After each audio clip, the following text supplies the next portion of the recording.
નવસારી સામાજિક વનીકરણ વિભાગના ગળદેવી રેન્જ તાલુકા કક્ષાનો 76મો વન મહોત્સવ વડસાંગળ ગામની શાળામાં રવિવારે સવારે યોજાયો હતો, જેમાં વન વિભાગને ઉત્કૃષ્ટ કામગીરી બિરદાવવામાં આવી હતી. વન વિભાગના છાયાબેન પટેલે સૌને આવકારી વર્ષભરની કામગીરીનો ચિતાર રજૂ કર્યો હતો. સામાજિક વનીકરણ કાર્યક્રમ અંતર્ગત ઉજ્જળ અને બિનઉપજાઉ જમીનમાં મોટા પાયે વનીકરણ કર્યું. રાજ્ય અને તાલુકાનું ગ્રીન કવર વધારવું તેમજ લોકોને જાગૃત કરવાની જનભાગીદારી વધારી વૃક્ષો થકી લોકોની આજીવિકામાં વધારો કરવા સરકાર કટિબદ્ધ છે.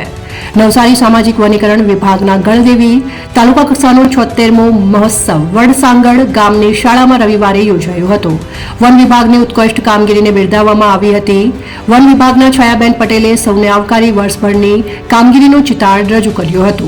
ગળદેવી રેન્જમાં ચાલુ વર્ષે જુદી જુદી યોજનાઓ હેઠળ 297 હેક્ટર વિસ્તારોમાં 2,45,503 વૃક્ષોનું વાવેતર કરાયું છે. એંધલ, અજરાઈ, ખાપરવાડા ખાતાકીય નર્સરી તેમજ જુદા જુદા ગામડાઓમાં ડીસીપી અને એસએચજી ગ્રુપ નર્સરી મળી 7,13,000 રોપાઓનો ઉછેર કરાયો હતો તેમજ રોપા વિતરણ કરાયા હતા. તદુપરાંત ચાલુ વર્ષે ગળદેવી તાલુકાના દેવસર, ગળત ગામો અને ગળદેવી શહેરમાં 100થી વધુ વિવિધ જાતોમાં 30,000 રોપા વાવેતર કરી વન કવચના નિર્માણ કરાયા છે.